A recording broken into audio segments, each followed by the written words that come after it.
Most of us expect clarity to feel like new information, a new idea, a fresh answer, a moment where something finally clicks and changes everything. But some of the most meaningful clarity we experience doesn't tell us anything new at all. It confirms what we already knew but hadn't fully trusted. On Kilimanjaro, clarity didn't arrive by revealing something unexpected. It arrived by stripping away distractions until what we already knew became undeniable. This is Summit After the Storm. I'm Bart Wilbanks. And today, I want to talk about a quieter kind of clarity, the kind that shows up not as discovery, but as confirmation. We already knew thin air would test our lungs. Everything we had researched told us that. Every guide warned us that. But knowing that intellectually is different from experiencing it.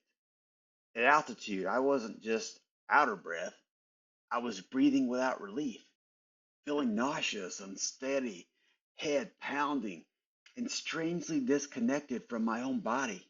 Clarity showed up there, not by teaching me something new, but confirming something I already knew, but hadn't fully trusted. You can't force your way through this.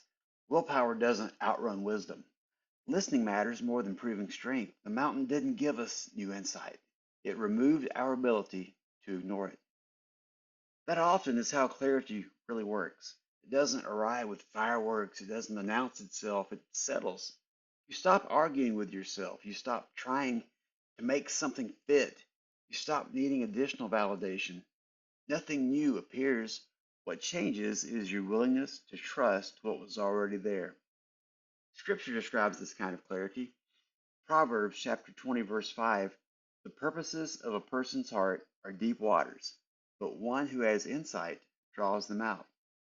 Clarity isn't always about receiving something from the outside. Often it's about creating enough space, honesty, and patience for what's already inside to surface. That kind of clarity takes time, and usually it arrives quietly. I'm experiencing that kind of clarity right now in a different setting. My book, Summit After the Storm, just came back from the editor and it's in the final stages. After months of writing and revisiting, I expected clarity to feel like excitement or relief. Instead, it felt like calm, a quiet confidence that the story says what it needs to say. Publication is expected in about 8 weeks, and the clarity wasn't about what to add, it was about the confirmation that nothing more needed to be forced. Leaders often struggle here. We keep searching for more input, more data, more certainty. Sometimes clarity doesn't come from adding anything. It comes from trusting what experience has already taught you, from letting lessons settle, from allowing conviction to replace constant analysis. Here's a question worth sitting with today. Where might clarity already be present in your life or leadership? Not as new information, but as something you've known for a while and haven't fully trusted yet.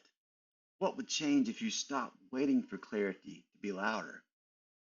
Clarity doesn't always show up to teach you something new.